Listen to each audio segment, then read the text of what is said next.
rumangsa oleh wae. Ning kudu bisa ngrumangsani.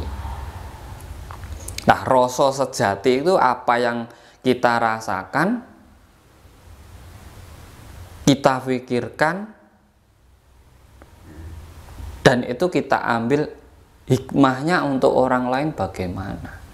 Baik, tidak, pas atau enggak. Saderenge nglajengaken mirsani video sakjangkepipun, kula aturi kapurih nutul tombol subscribe supados boten ketinggalan video salajengipun. Kagem kemanfaatan video menika monggo dipun like, komen lan ugi share. Mugi panjenengan sedaya pinaringan seger waras, bejo donya bejo akhirat, rahayu rahayu rahayu sagung dumadi.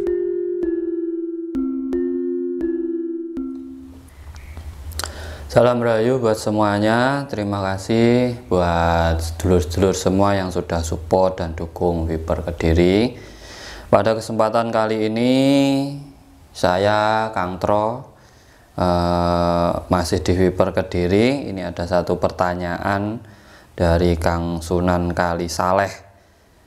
Kang Tro bahas tentang kebatinan. Pada kesempatan kali ini saya ingin bahas tentang ilmu kebatinan. Sebenarnya ilmu kebatinan ini buah dari olah rasa, Mas. Olah rasa ini nanti buahnya adalah ilmu kebatinan, gimana kita mendapatkan kepekaan dalam batin kita. Makanya dalam olah rasa itu di situ banyak terdapat tirakat-tirakat yang disarankan oleh para guru-guru untuk menggembleng batin seseorang. Sebenarnya ilmu kebatinan ini sudah sering dilakukan oleh orang-orang, tetapi tidak disadari. Seperti contoh gini, di saat sampean mau merokok, di depan sampean itu tidak ada koreknya, tetapi agak jauh itu ada koreknya.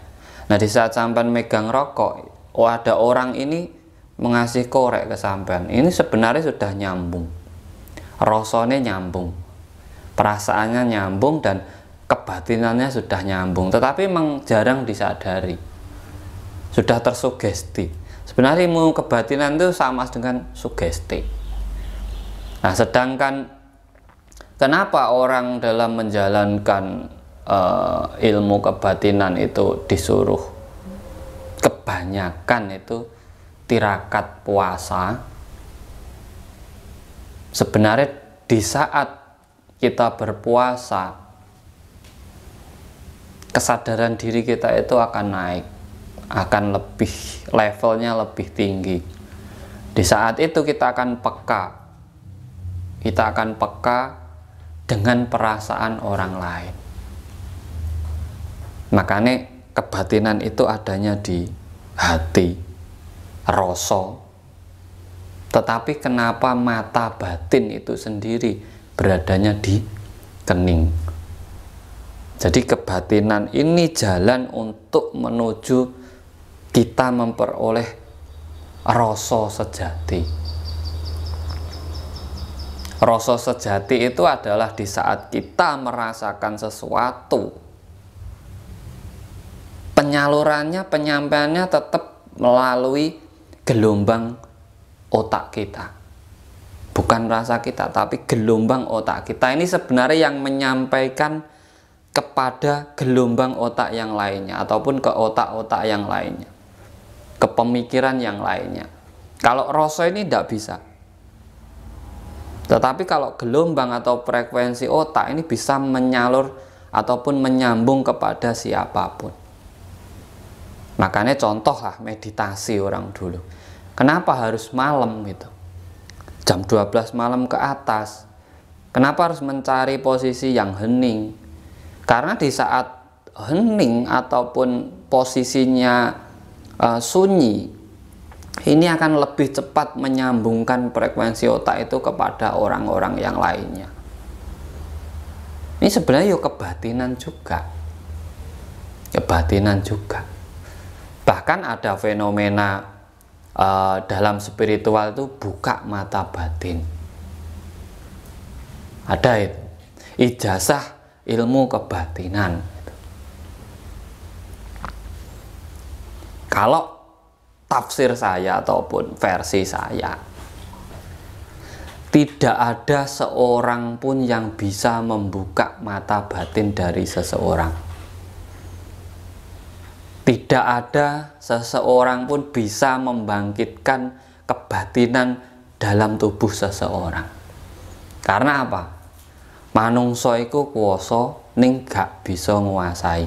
Orang itu berkuasa atas dirinya sendiri, tetapi dia tidak akan bisa menguasai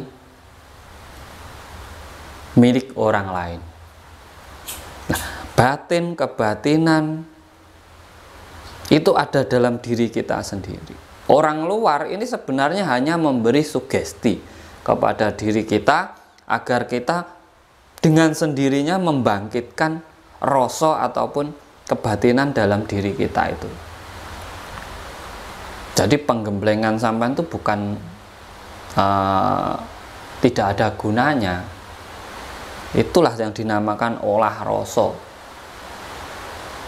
Mengolah rasa yang ada dalam diri kita sehingga kita bisa menempatkan rasa yang pada tempatnya masing-masing, di mana di saat kita rasa untuk hidup, rasa untuk marah, rasa untuk sesama lawan jenis, itu bisa kita tempatkan masing-masing pada porsinya.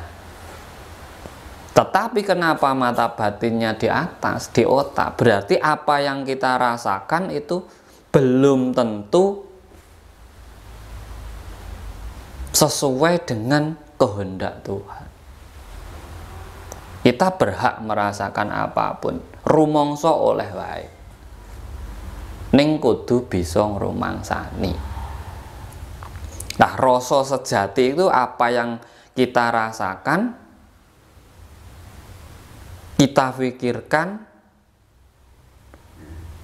dan itu kita ambil hikmahnya untuk orang lain bagaimana, baik, tidak, pas atau enggak, dan apakah rasa yang ada dalam diri kita ini sesuai dengan orang lain. Terkadang kita merasa benar, belum tentu orang lain merasa benar. Sesuatu yang sudah kita anggap benar sekalipun terkadang masih disalahkan oleh orang lain. Ini kalau bicara tentang kebatinan, tentang rasa, nggak ada habisnya, Mas. Karena ini pelajaran dasar ngolah rasa, cipta, karsa, karya. Di saat kita bisa menguasai kebatinan atau rasa kita akan bisa mencipta sesuatu. Contohnya impian kita. Awalnya dari rasa, dari batin juga. Saya ingin memiliki mobil. Akhirnya dari batin, nyipta kita, Mas, berusaha, mengumpulkan, bekerja, berusaha payah untuk mewujudkan atau mencipta batin atau rasa kita ini. Makanya rasa sejati itu ya kebatinan sejati. Kebatinan yang benar-benar dirasakan juga difikirkan. Nek dirasakan saja ndak akan sampai. Gak ono wong ngrasa aku ki luwe pengen mangan, cukup ngono terus wareg, gak ono. Kudu dipikirke iki aku ben iso mangan piye.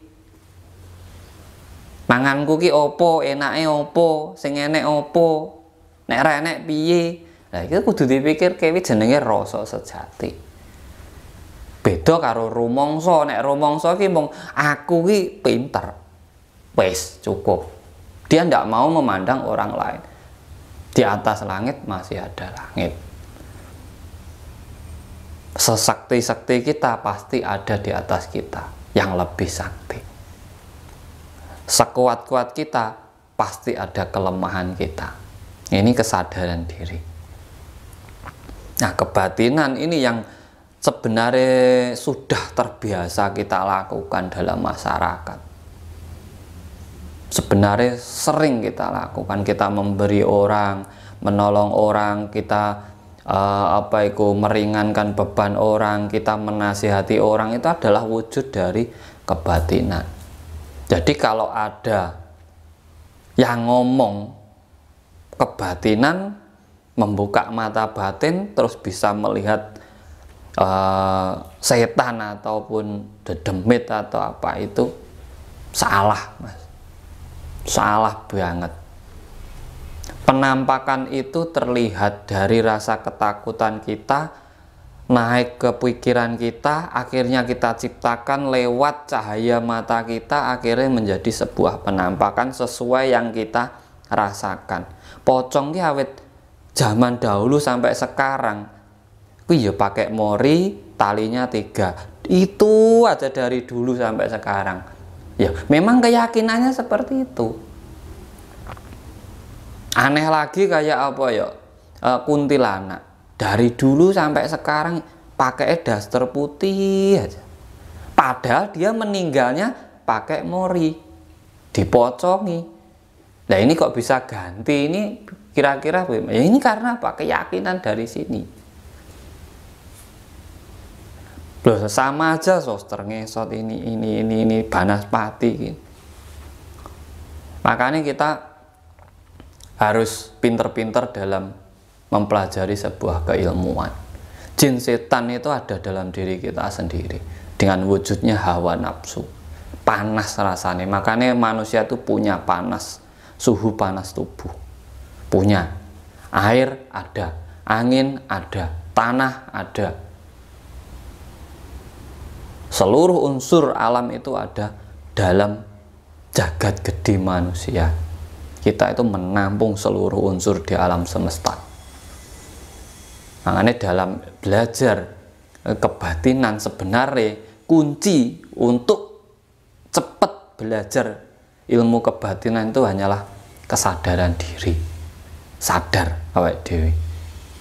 Yen awake dhewe ki susah, tahu ngalami susah, oh gak penak kalau ada orang susah ya kita kasih. Itu sebenarnya nyambung wis, gak usah poso nyambung, gak usah nggo montor sudah nyambung. Itu kebatinan. Melihat hewan, oh iya kamu direndahkan ini. Saya manusia enak bisa gini, bisa makan kamu. Kalau ndak ada kamu saya juga ndak hidup, ndak bisa makan daging. Tahu diri akhirnya. Lihat pohon, oh enak saya bisa kemana-mana. Kamu dari lahir sampai mati cuma nancep di tanah situ aja, lebih enak saya. Tanpa kamu saya juga kehidupan saya kurang lengkap. Bagaimana saya buat kursi, buat pintu, makan sayur, tidak ada. Jadi itu sebenarnya kebatinan tuh di situ. Orang terus belajar kebatinan, buka mata batin, delok demit-demit, rasain energi. Lah energi itu di mana aja ada ya. Nggak ada tempat di alam semesta ini yang nggak ada energinya, itu nggak ada. Semua ada. Negatif positif pasti, kalau nggak ada dua ini lampu nggak nyala, Mas. Pasti ada positifnya, ada negatifnya. Itu serah usah dibahas, ada. Pasti ada. Nah itu yang akan menyusahkan hidup kita kalau kita hanya membahasnya itu.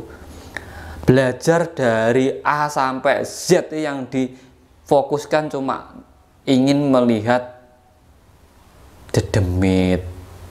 Kenapa enggak belajar tentang ilmu ketuhanan, di mana kita hidup, dari mana kita asal kita hidup, raga kita dari mana, tujuan kita apa, terus kita kembali kemana. Itu kan lebih bagus belajarnya daripada hanya nonton goib. Wong jelas manusia itu lebih sempurna daripada dedemit, malah kita yang sempurna nyari demit. Demit temu kita juga takut, wes podo menungsone wedi, demite wedi. Jadi makanya ndak pernah ketemu, baru nyampe ini sudah lari sini. Kalau ketemu yo lari, wes podo wae. Ujung-ujungnya ya ngono kuwi.